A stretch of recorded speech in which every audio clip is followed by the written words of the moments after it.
요한복음 5장 30절부터 47절까지 말씀입니다. 내가 아무것도 스스로 할 수 없노라. 듣는 대로 심판하노니 나는 나의 뜻대로 하려 하지 않고 나를 보내신 이의 뜻대로 하려 함으로 내 심판은 의로우니라. 내가 만일 나를 위하여 증언하면 내 증언은 참되지 아니하되 나를 위하여 증언하신 이가 따로 있으니 나를 위하여 증언하신 이는 그 증언이 참인 줄 아노라. 너희가 요한에게 사람을 보내매 요한이 진리에 대하여 증언하였느니라. 그러나 나는 사람에게서 증언을 취하지 아니하노라. 다만 이 말을 하는 것은 너희로 구원을 받게 하려 함이니라. 요한은 켜서 비추이는 등불이라. 너희가 한때 그 빛에 즐거이 있기를 원하였거니와 내게는 요한의 증거보다 더 큰 증거가 있으니 아버지께서 내게 주사 이루게 하시는 역사 곧 내가 하는 그 역사가 아버지께서 나를 보내신 것을 나를 위하여 증언하는 것이요 또한 나를 보내신 아버지께서 친히 나를 위하여 증언하셨느니라. 너희는 아무 때에도 그 음성을 듣지 못하였고 그 형상을 보지 못하였으며 그 말씀이 너희 속에 거하지 아니하니 이는 그가 보내신 이를 믿지 아니함이라. 너희가 성경에서 영생을 얻는 줄 생각하고 성경을 연구하거니와 이 성경이 곧 내게 대하여 증언하는 것이니라. 그러나 너희가 영생을 얻기 위하여 내게 오기를 원하지 아니하는도다. 나는 사람에게서 영광을 취하지 아니하노라. 다만 하나님을 사랑하는 것이 너희 속에 없음을 알았노라. 나는 내 아버지의 이름으로 왔음에 너희가 영접하지 아니하나 만일 다른 사람이 자기 이름으로 오면 영접하리라. 너희가 서로 영광을 취하고 유일하신 하나님께로부터 오는 영광은 구하지 아니하니 어찌 나를 믿을 수 있느냐. 내가 너희를 하나님께 고발할까 생각하지 말라. 너희를 고발하는 이가 있으니 곧 너희가 바라는 자 모세니라. 모세를 믿었더라면 또 나를 믿었으리니 이는 그가 내게 대하여 기록하였음이라. 그러나 그의 글도 믿지 아니하거든 어찌 내 말을 믿겠느냐 하시니라. 아멘. 잠시 한번 기도하겠습니다. 하나님 아버지, 이 말씀 또 종을 통해서 풀어주시고 선포하실 때 우리 모두가 주의 음성으로 듣게 해주시고 이 말씀을 듣는 모든 자에게 복이 임하고 하늘의 신령한 은혜가 임해서 문제가 해결되고 우리가 높은 데 올려져서 하나님께 영광을 돌리며 쓰임받는 아름답고 복된 삶이 될 수 있도록 이 시간 말씀을 통해서 크게 올려지는 시간이 되게 하여 주옵소서. 문제도 해결되게 하여 주시고 육체의 질병도 고침받는 기적의 역사가 말씀을 통해서 일어나게 하여 주옵소서. 종의 말씀을 증거할 때도 성령으로 말씀을 전할 수 있도록 입술과 혀를 주장하여 주실 줄로 믿사옵고 예수님의 이름으로 기도하옵나이다. 아멘. 또 요한복음 강해를 하게 되는데요. 우리 이렇게 오신 분들 반갑고 너무나 귀한 분들인데 오늘 제가 찬양하는 그 우리 장성 목사님 찬양 인도하는 시간에 너무도 은혜를 많이 받아가지고 아주 눈물을 감출 수가 없었어요. 제가 왜 그런 눈물이 흘렸는지 좀 이따 제가 말씀을 드리겠는데요. 그때 장 목사님이 그러시네요. 서로 인사하고 축복하는 걸 제일 싫어한다고. 언제 조사를 하셨는지 몰라도 그런데 또 그 찬양을 골랐다고 역발상을 하셨는데 저도 역발상으로 함께 한번 인사를 나누십시다. 그래도 잘 되고 있습니다 하고 인사합시다. 잘 되고 있습니다. 사랑하고 축복합니다. 예. 오늘 말씀은 이제 지난번에 이어진 말씀인데요. 38년 된 병자를 누가 고치셨어요? 예수님이. 말씀 한마디로. 참 예수님 능력은 대단하시다고 할 수가 있어요. 우리 문제도 어느 시간 연약한 우리 질병도 주님 말씀하시면 돼요.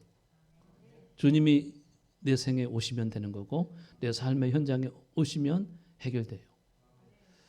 어느 찬양이 있더라고요. 마르다와 마리아의 찬양인데 왜 예수님은 내 오라버니가 병들었는데 안 오실까? 소식을 전했는데 왜 안 오실까? 주님이 여기 계시면 내 오라버니는 걱정이 없을 텐데 계속 안 오시는 거예요. 너무도 하신다. 그래도 안 오시는 거예요. 그러다가 오라버니는 그냥 세상을 떠나버리고 말았어요. 이제 장사 지낸 지 4일이 지났어요. 그때서야 주님 오신다는 소식이 들렸다. 마르다는 뛰어나갔다. 주님이 여기 계셨더라면 내 오라버니는 죽지 않았을 것입니다. 그러면서 그런 찬양이 있는데 마르다가 그러나 우리 주님은 가장 정확한 시간에 오신 것이다. 내가 기대하는 시간은 아니더라도 주님은 가장 정확한 시간에 오셔서 내 오라버니가 묻혀있는 무덤에 가자고 하셨다. 무덤 문을 열라고 하셨다. 그리고는 말씀하셨다. 나사로야 나오너라. 오라버니가 살아서 걸어 나왔다. 그래서 마르다와 마리아의 찬양이 있더라고요. 주님이 말씀하시면 되는 거죠. 38년 된 병자도 고침받게 되는 거죠. 그래서 그 사건이 일어났는데 유대인들은 왜 안식일 날 고쳤느냐고 예수님을 비방하는 그런 문제가 발생했어요. 그 유대인들에게 하시는 말씀이 오늘 본문의 말씀이에요. 그래서 조금 어렵기도 하고 조금 제가 설명하기도 어려운 문제인데 이 말씀 건너뛰기도 그렇고 뛰면 안 되잖아요. 또 다 말씀을 해석하고 넘어가야 요한복음을 다 배웠다고 할 수 있기 때문에 오늘 말씀을 또 통해서 하나님은 내 내면의 생각을 알고 계신다. 주님은 알고 계신다는 제목으로 말씀을 이렇게 같이 나누려고 합니다. 이 본문의 내용은요. 두 가지 흐름이 하나 있는데 첫 번째 흐름은 뭔가 하면 예수님을 증언하시는 말씀이에요.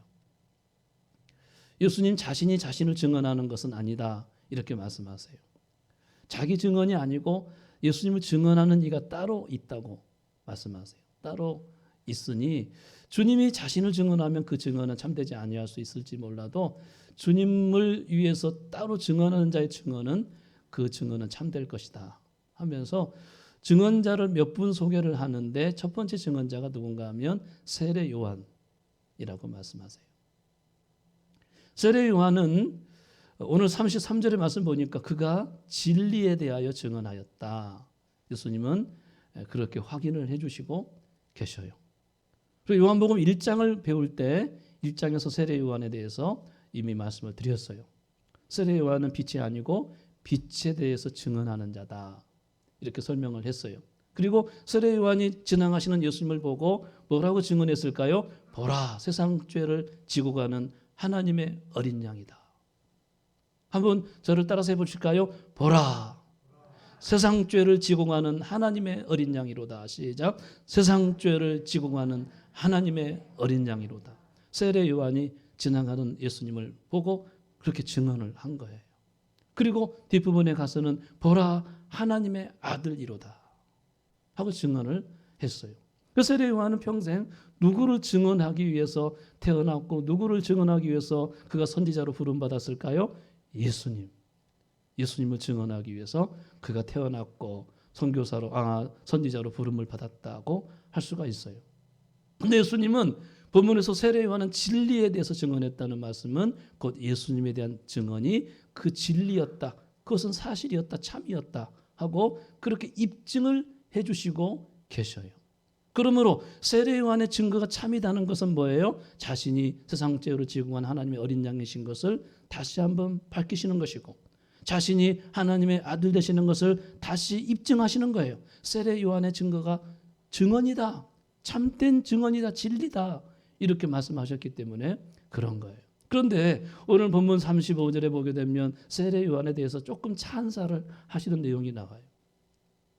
저는 이 세례 요한에 대한 주님의 찬사를 보면서 주님이 저에게 그런 찬사를 보낸다면 얼마나 좋을까 그런 생각을 해보기도 했어요. 뭐라고 찬사했습니까? 세례 요한은 켜서 비추이는 등불이다. 이렇게 찬사를 보낸 거예요. 켜서 비추이는 등불이다. 얼마나 놀라운 찬사예요. 여러분에게도 우리 장로님, 우리 권사님 모두에게도 주님이 장로님은 켜서 비추이는 등불입니다 하고 주님이 그렇게 인정하고 찬사를 보낸다면 얼마나 기분이 좋겠어요. 이 의미를 조금 짚고 넘어간다면 예수님은 참 빛이신데 세례 요한은 등불이라는 거예요. 이 차이점이 있다는 거예요. 이 참 빛과 등불의 차이점은 뭘까요? 참 빛은 스스로 빛을 발하는 발광체예요.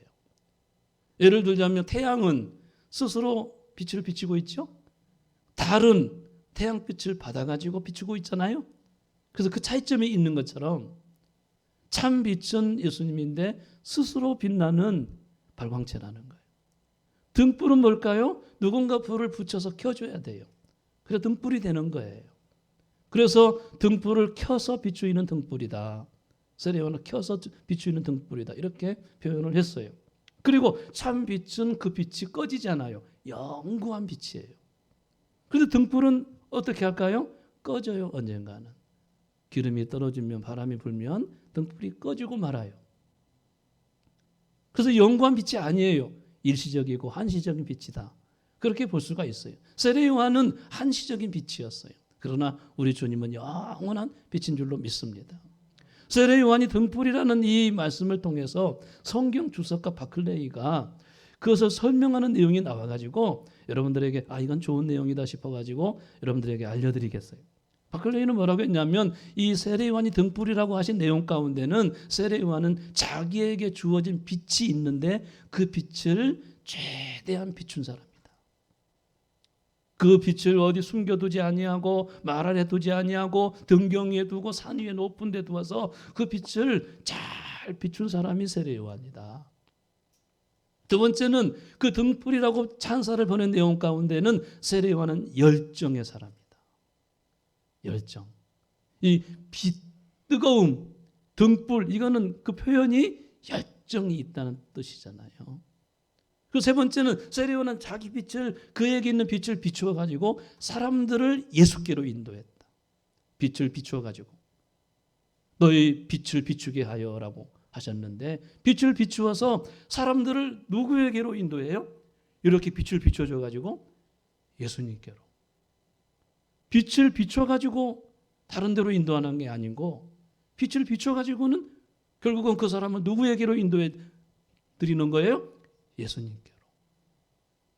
저도 이 시간 말씀을 전할 때 제 중심이 있다면 우리 여기 계신 모든 분들이 예수님 만나기를 원해서 이렇게 말씀을 전하고 있는 이 행동이 빛을 비추는 거 아니겠어요? 뿐만 아니라 세례요한은 그 빛을 비추기 위해서 자기를 불태운 사람이다. 자기를 불태운 사람이 세례요한이다 하면서 바클레이가 그런 주석을 달았기에 이건 참 의미 있는 주석이다 해서 여러분들에게 소개를 해드리고 있는데 분명한 것은 세례요한은 누구를 증언한 자예요? 예수님을 증언했는데 그 증언은 참되고 진리에 대해서 증언한 것이다 하면서 예수님 증언자를 첫 번째로 소개하고 있어요. 두 번째 증언은 어떤 것을 말씀하고 있느냐 하면 37절에 나오는데요. 아버지께서 나를 보내사 세례요한의 증거보다 더 큰 증거가 있는데 아버지께서 나를 보내서 이루게 하시는 역사, 내가 하는 그 역사, 그것이 바로 나를 위해서 증언하는 것이다 하고 말씀을 하세요. 이 말씀은 어떤 말씀인가 하면 아버지께서 성자를 이 땅에 보내셨는데 그 성자를 통해서 이루게 하시는 역사가 예수님을 증언하고 있다는 거예요. 그 이루시는 역사는 뭘까요? 주님이 이 땅에 오셔서 일으켰던 모든 표적을 말하는 거예요.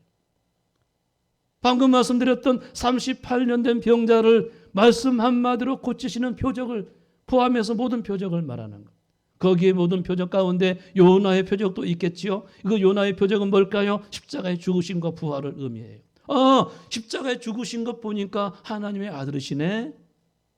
사람들은 네가 하나님의 아들이거든 거기서 뛰어내려봐라. 그러면 믿어줄게 하고 뛰어내리라고 했는데 예수님은 끝까지 거기서 죽으심으로 하나님의 아들 되심을 드러내신 거예요.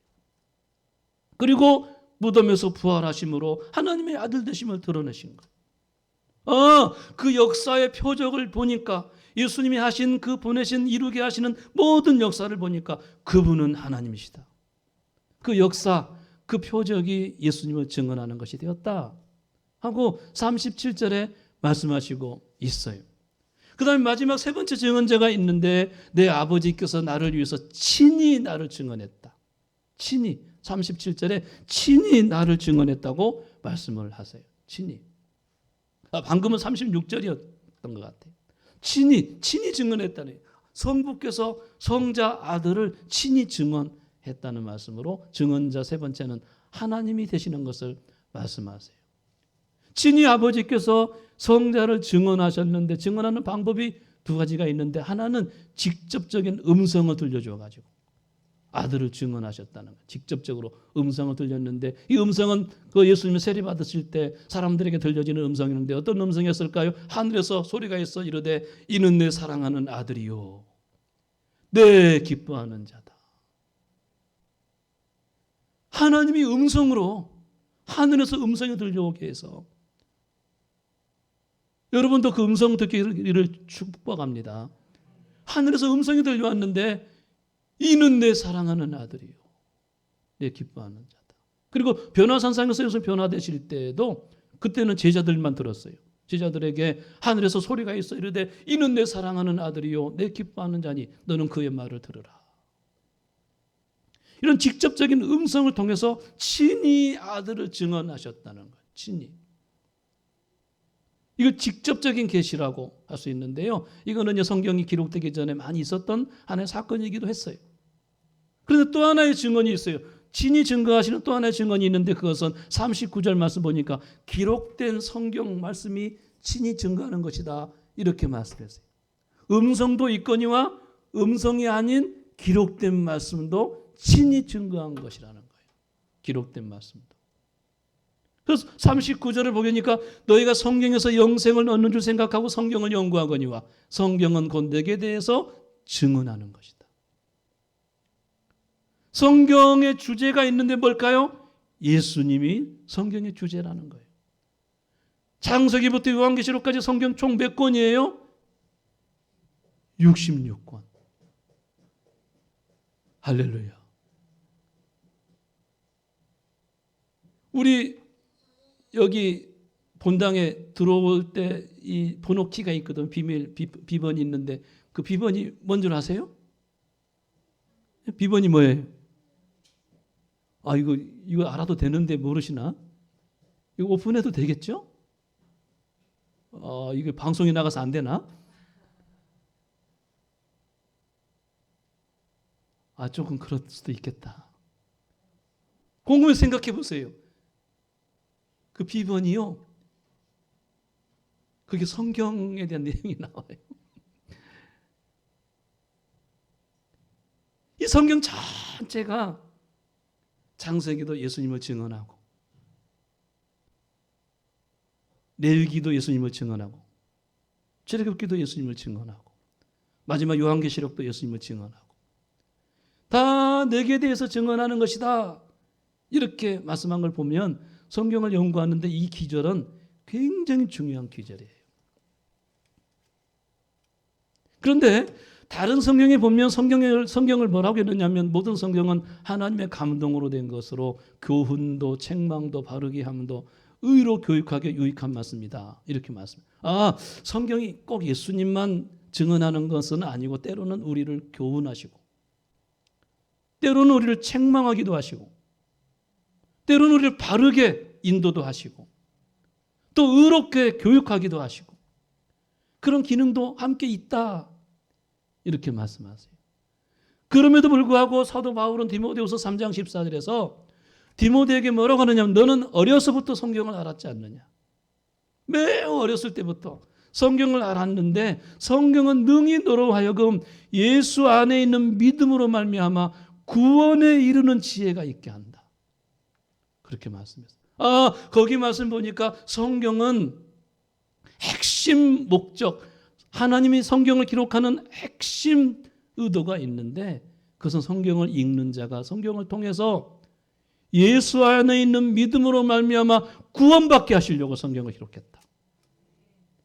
성경의 주제가 예수님인데 그 예수님을 만나서 예수 안에 있는 믿음으로 말미암아 구원받게 하려고 성경을 기록한 것이다 하고 말씀하셨어요. 누구든지 성경을 잘 읽고 깨닫기만 하면 예수 믿고 구원받게 되는 게 성경 읽는 거예요. 그게 성경의 목적인 것을 말씀하고 있는 걸 보더라도 성경은 예수님을 증언하고자 성경을 기록했구나 하는 점을 확인할 수가 있는 거죠. 이것이 지금까지의 예수님에 대한 증언, 세 가지 증언을 예수님이 설명하고 계시는 거예요. 그런데 또 하나의 흐름이 있어요. 너희에게 세 가지 증언이 됐는데도 왜 너희는 나를 믿지 않고 있느냐. 그것을 지적하고 있는 거예요. 확실한 증언이 세례 요한의 증언도 있었고 예수님이 나타내신 표적과 이적을 통해서 증언하는 것도 있었고 또 기록된 말씀, 주님이 선포하시는 말씀이 다 예수님을 증언하고 있었는데 왜 그 증언을 듣고도 믿지 않고 있느냐? 믿지 않고 있다, 믿지 않고 있다. 계속해서 반복해서 말씀하고 이 믿지 않고 있음을 38절, 42절, 44절, 46절, 47절 계속 믿지 않고 있다, 믿지 않고 있다 하는 이 흐름이 본문에 있는 거예요. 그런데 제가 이 말씀을 봤을 때 그들이 왜 믿지 않고 있는지 그 이유를 밝히고 계셔요. 그들이 왜 믿지 않고 있는지. 어떤 사람에게 제가 이렇게 계속 기도하고 전도했는데 목사님 보고 교회 갈게요. 목사님 보고 교회 가줄게요. 절대 저는 예수님 안 믿어요. 이런 사람이 있는 거예요. 왜 안 믿을까? 왜 사람들은 예수를 안 믿지? 그렇게 복음을 전했고 분명하게 살아계신 하나님을 나타내 주었는데도 그냥 상추에다가 밥을 넣고 쌈장을 넣고 또 거기에 마늘도 넣고 삼겹살 하나 딱 넣고 또 뭐 넣어야 돼요? 양파도 넣고 싸가지고 해가지고 넣어 주었는데도 안 믿어. 안 맛있네. 왜 안 믿을까? 안 믿는 이유에 대해서 세 가지를 말씀하는 거예요. 첫 번째는 말씀을 들었는데 그 말씀이 너희 속에 거하지 않고 있다. 38절에. 그래서 나를 보내신 이를 믿지 않고 있는 것이다. 말씀하세요. 여러분 이 말씀은요. 그 유대인들의 내면의 마음을 다 알고 계시는 예수님인 것을 확인할 수 있어요. 유대인들만큼 말씀을 많이 들은 사람이 어디 있을까요? 찾아볼 수가 없어요. 세계 어느 민족도 유대인만큼 성경을 많이 읽는 민족이 없어요. 그들은 어렸을 때부터 3살 때부터 성경을 암송하기 시작해요. 그래서 그들은 어렸을 때 이미 모세 오경을 다 암송해버려요. 얼마나 성경을 많이 읽습니까?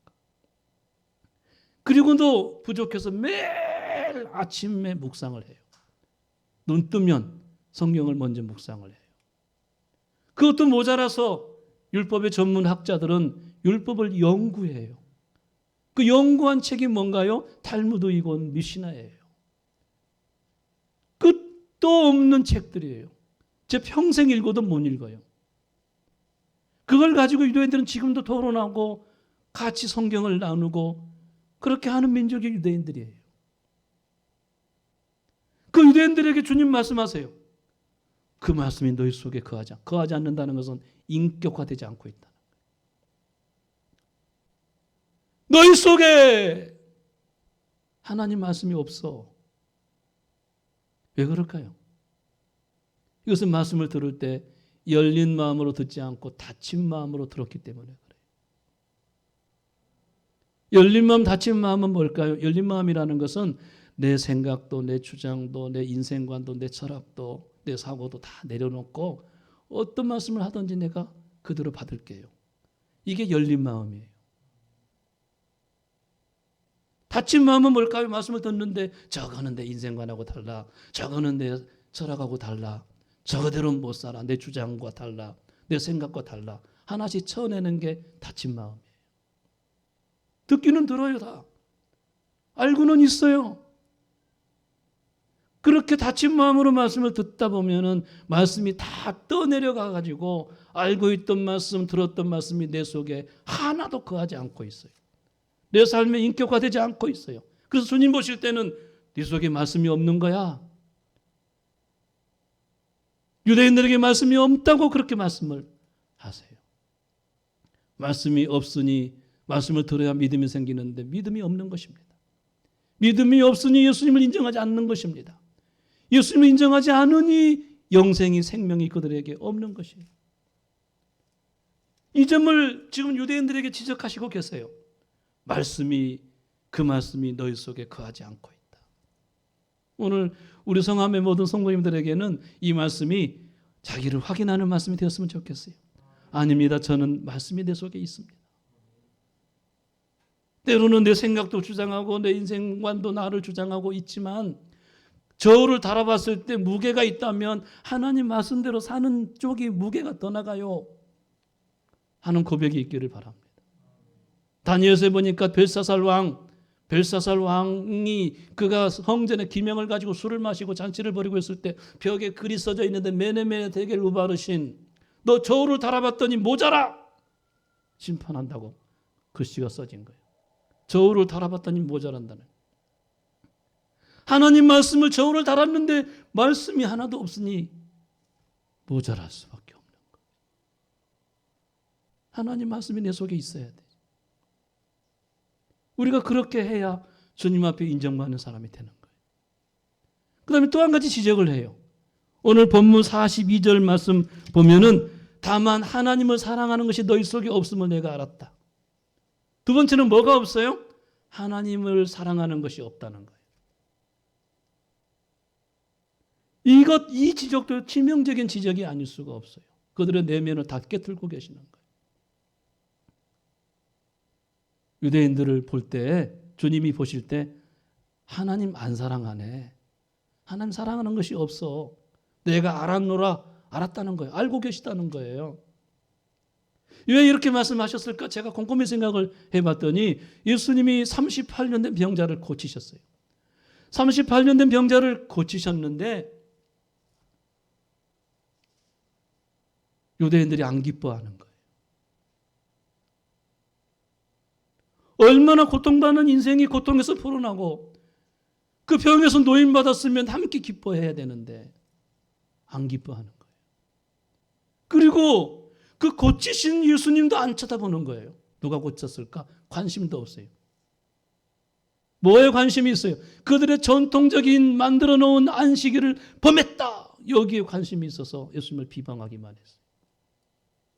여러분, 한 영혼, 고통받는 한 영혼을 사랑하지 않는다면 그가 하나님을 사랑한다고 할 수 있을까요? 그거 아니라는 거예요.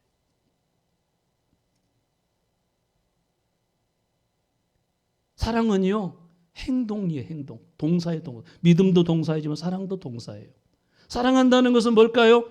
사랑한다는 것은 그를 위해서 수고하고 희생하는 행동이 따라야 사랑한다는 거예요. 여러분, 남편을 사랑하는 것은 처음에는 마음에 안 느낄 수 있어요. 저 인간이 나를 사랑할까? 처음에는 안 느낄 수가 있어요. 그런데 남편을 위해서 수고하고 밥도 지어주고 빨래도 해주고 남편을 위해서 희생하다 보면 나도 모르는 사이에 저 인간을 내가 아들이라고 생각하고 그냥 지내자 하고 사랑하게 되는 거예요. 사랑은 행동으로 옮겨야 돼요. 수고가 따라야 돼요. 그를 위해서 희생을 하는 게 사랑이라는 거예요. 유대인들은요, 하나님에 대해서 사랑하는 내면의 마음도 없었고 희생하고 수고하는 행동도 따라오지 않았어요. 그래서 뒷부분에 보게 되면 나를 사랑하는 자는 나의 계명을 가지고 지키는 자를 나를 사랑하는 자다. 계명을 지키지 않고 행하지 않았다는 거예요. 그래서 주님은 그들 속에 하나님을 사랑하는 것이 없다고 말씀하세요. 제가 얼마 전에 어떤 목사님에게 상담을 받았는데 후배 목사님이신데 나하고 운동을 같이 하는, 운동은 이제 제가 월요일 날 좀 스트레스를 풀기 위해서 족구라는 운동을 월요일마다 하는데 함께하는 젊은 후배 목사님 어떤 동네에서 꽤 큰 교회를 다짐하는 목사님이신데 목사님이 저한테 상담을 했어요. 뭔가 하면 사모님하고 대판 싸웠다는 거예요. 뭐 때문에 싸웠는데 하고 제가 물었더니 글쎄 목사님, 우리 집사람이요, 어느 날 고양이 3마리를 집에 들였어요. 지나가는 고양이 불쌍하다고 고양이 3마리를 집에다 키우는데요, 고양이를 키우다 보니까 고양이가 냄새 맡아가지고 동네 고양이 우리 집으로 다 모여요. 새벽기도 나가면 대문 앞에 고양이들이 줄 서 있어요. 여기저기 똥을 싸고 이상한 소리를 내고 그러면 권사님들 기도가 방해된다고 난리예요. 저는 못 먹는 소고기, 돼지고기 갖다가 고양이 먹이고 있어요. 요즘은 좋아요. 근데 해도 너무한다고 아침에 새벽기도 나가서 마당을 가다 보면은 고양이가 마당에 그냥 득실거려가지고 도저히 이건 아니다 싶어가지고 집사람하고 이야기했는데 말을 안 들어먹어요. 저는 고양이를 절대로 내면을 수 없으니까 당신이 나가라고 하는데 어떻게 하면 좋아요? 마지막 끝마디, 교회가 코로나 시대 부흥이 돼야 되는데 고양이만 부흥이 되고 있어요.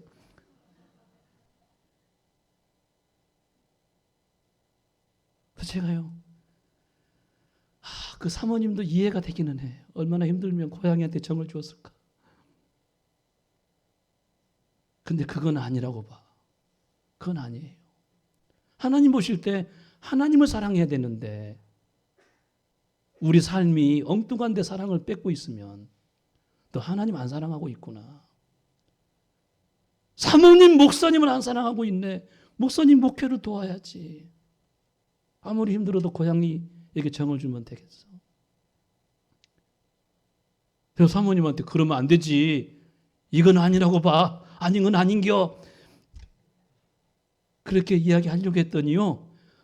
목사님 그래도 집사람이 저를 사랑하기는 사랑해요. 또 자기 아내를 감싸고 나중에 상담을 그렇게 끝내더라고요. 여러분 우리는 어때요? 어디에 정신을 팔리고 있어요? 사랑의 대상이 하나님께 먼저 가셔야 돼요. 하나님 사랑하셔야죠. 그 마음을 누가 하셔요? 하나님이 알고 계시는 거예요. 그것을 유대인들에게 표현하신 거예요. 하나님을 사랑하는 것이 너희 속에 없음을 내가 알고 있다. 그렇게 말씀하시고 계셔요.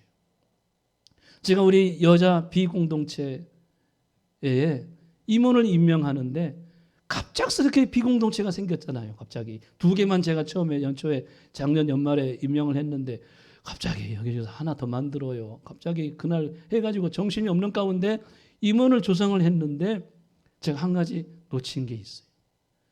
1공동체에서 내려온 권사님, 당연히 1공동체에 계셔야 되는데 헌신하겠다고 비공동체로 내려오시는 호건사님이 계시는데 호건사님을 당연히 예우를 해드려야 되는데 봉사부장에 제가 넣어놓은 거예요.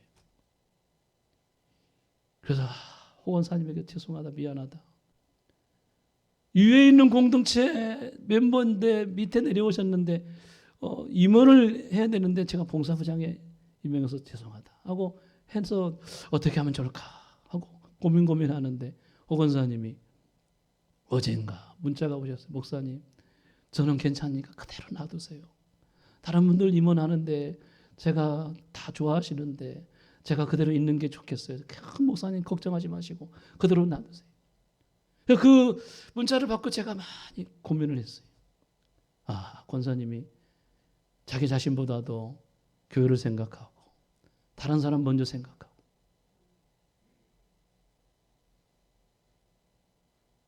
그래서 제가요 혼자서 그 문제 때문에 울기도 하고 제가 참 목사니까요 때로는 실수도 하고 부족한 면도 많이 있는데 목사보다도 성도님들, 권사님들, 우리 집사님들은 더 마음이 넓고 크시구나 하는 생각을 하게 됐어요.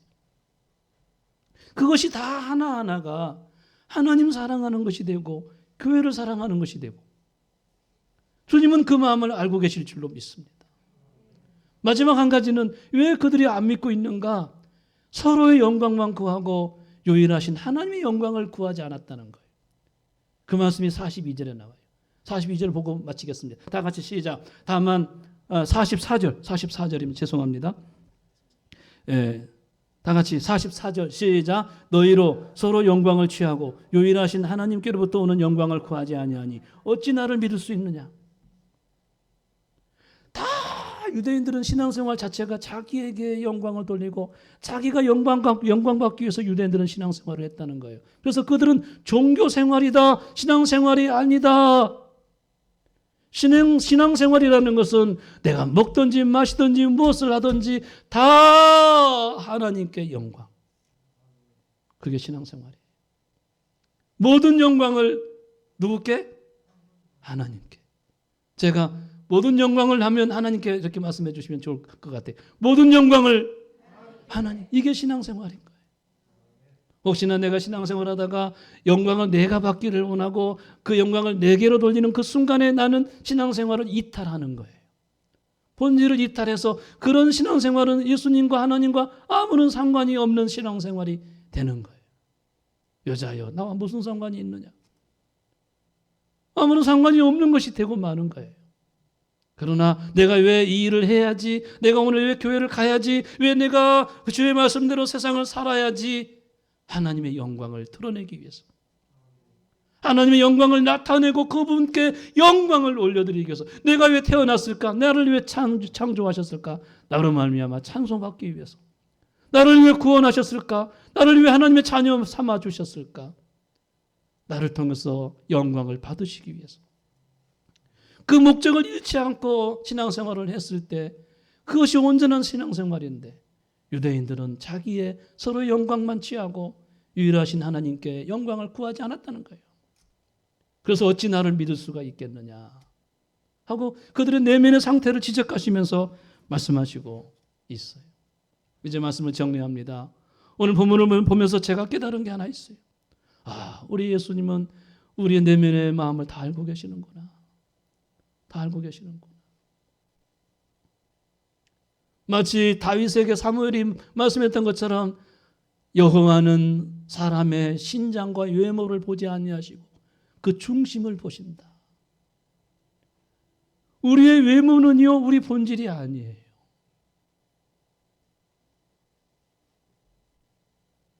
어떤 사람은 외모 봐요. 진짜 산적 같은 외모를 가진 사람이 있어요.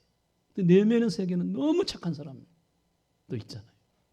어떤 사람은 정말 멋진, 외모가 멋진 사람이 있는데 속은 아주 뭐라고 표현할까요? 아주 거짓된 사람이 있기도 해요. 내면의 세계가 중요한 것인데 사람들은 외모를 보는 거죠. 신장이 얼마나 큰지, 얼마나 그 사람이 멋진지, 주름살이 있는지 없는지, 이런 것들을 보는 것은 사람이 보는 것인데 하나님이 보시는 것은 우리의 내면의 중심을 보신다는 거예요. 그게 나의 실체예요. 오늘 시간에 나 자신을 이렇게 하나님 앞에 내놓고 하나님 마음에 합한 사람으로 만들어가는 한 해가 되었으면 좋겠어요. 먼저 내 속에 하나님 말씀이 있게 하자. 내 생각을 버리자. 내 철학, 내 인생관도 접어놓고 예수님 말씀을 먼저 내 속에 기초에 세우고 그 말씀이 뼈대가 되고 그 말씀이 기둥이 되고 그 말씀이 석가래가 돼서 예수님 말씀으로 집을 세우자. 내 마음속에 하나님 말씀이 있어야죠. 두 번째는 하나님을 사랑하는 마음이 있어야죠. 하나님을 사랑하면 나도 그를 사랑하여 그에게 나를 나타내리라고 요한복음 14장 21절에 예수님을 사랑하면 아버지께 사랑을 받을 것이요 나도 그를 사랑하여서 그에게 나를 나타내리라. 금년에 우리 표어가 뭐예요? 주 예수여 오시옵소서. 우리 삶의 현장에 주 예수여 오시옵소서. 한 주간 내내 저도 고민하는 내용들이 많이 있었어요.